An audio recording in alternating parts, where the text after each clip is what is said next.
Jennifer Puig here with some tools for you to incorporate in whether it is your school or your camp or in the classroom or even as a parent at home. It is called Steady Beat, and Steady Beat is a wonderful instrument that allows for everyone that performs it to be able to self-regulate as well as to integrate new concepts, to be able to bring yourself to the present moment. And so a lot of musicians, and in fact in the military, they are known for using this tool. It is scientifically proven that it works, and once you combine it with a variety of other dance and music elements that we use in the arts, then you create magic. So let's start. Here is the first tool to introduce Steady. So first tool, Steady Beat. Steady beat, what is it? You would ask someone. Steady beat is just as the name recalls. Steady as something that is constant, and beat as in sound. So whether you clap it out, whether you stomp it, whether you pat it, or whether you even move it,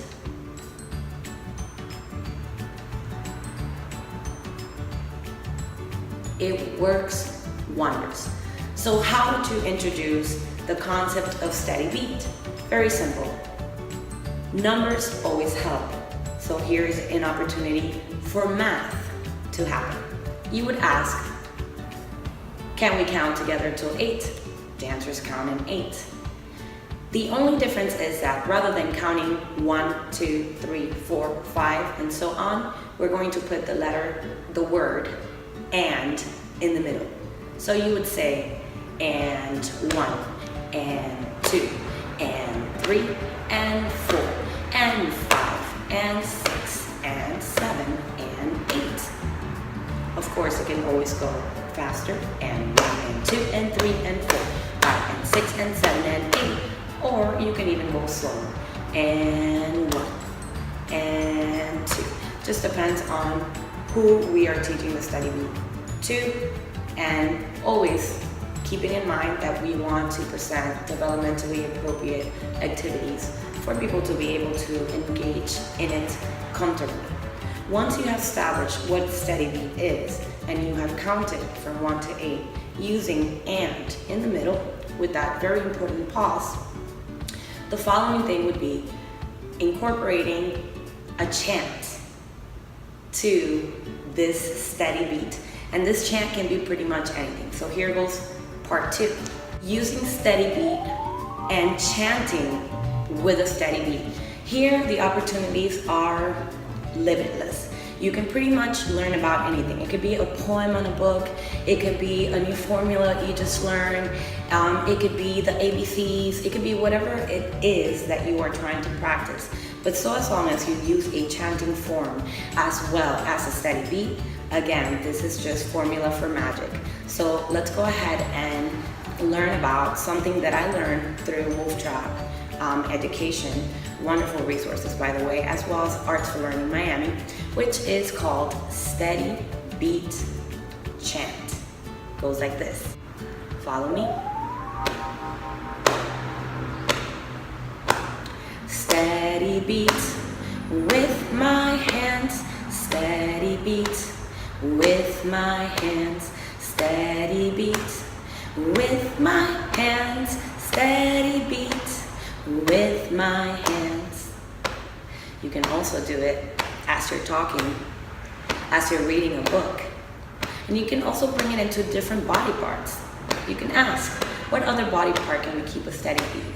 Steady beat with my head. Steady beat with my head, or with my shoulders, with my knees, or with my hips, or with a no, or with a yes. So the opportunities are endless. Once you repeat this chant a couple times, the more you repeat it, the more it just sips in. It sits in so nicely and so perfectly. Up next, I'm going to give you some examples of things that you can use in the classroom for transitioning. Very important to use a call and response technique. And what is a call and response? Call and response is just, again, as you hear it. When I call, you answer. A little phrase that I love to use. It's from Africa, and it is very simple. When you say "ago," you ask whoever you're asking to respond to you to say "amen." So you would say something like this. When I say "ago," you say "amen." "Ago," "amen." "Ago," "amen." You can change the tone as well. "Ago," "amen." You would hope to hear back. Or you can even sing it. "Ago." They respond, "Amen." I love using this with my students because they really have a good time with just exploring and experimenting the many different ways that they can use this very simple word. But they actually do have a meaning, and the meaning is also just as call and respond. Ago means I am calling for your attention.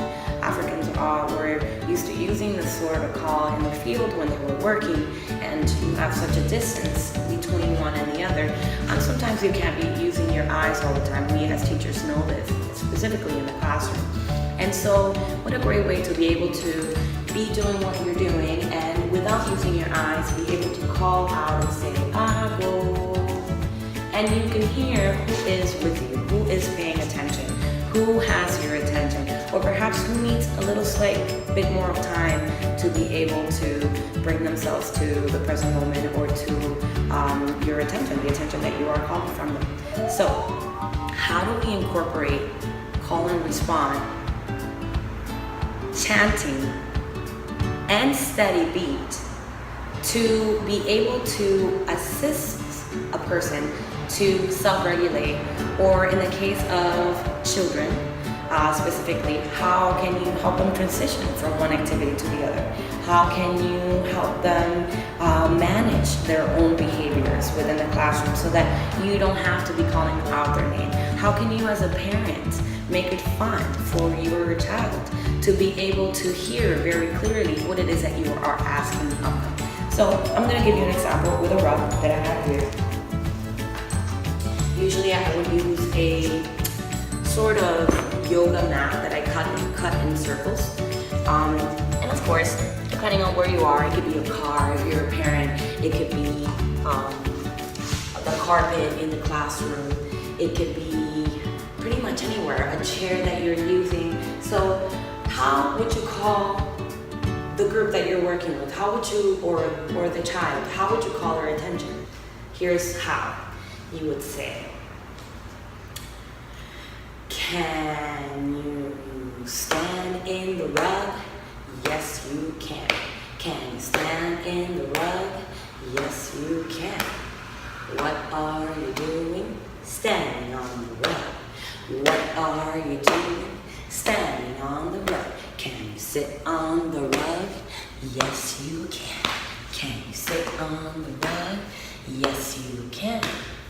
"What are you doing sitting on the rug?" "What are you doing sitting on the rug?"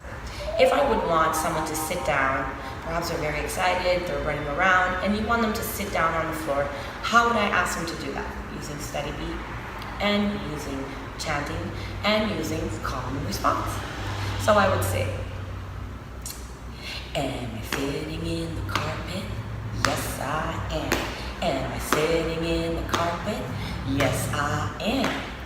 "What am I doing sitting in the carpet?" "What am I doing sitting in the carpet?" "Can you sit in the carpet?" "Yes, I can." "Can you sit in the carpet?"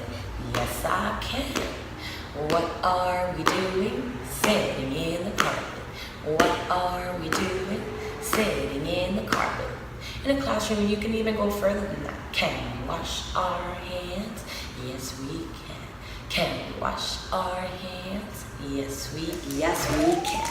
So that was just an example. I hope you guys like it very much.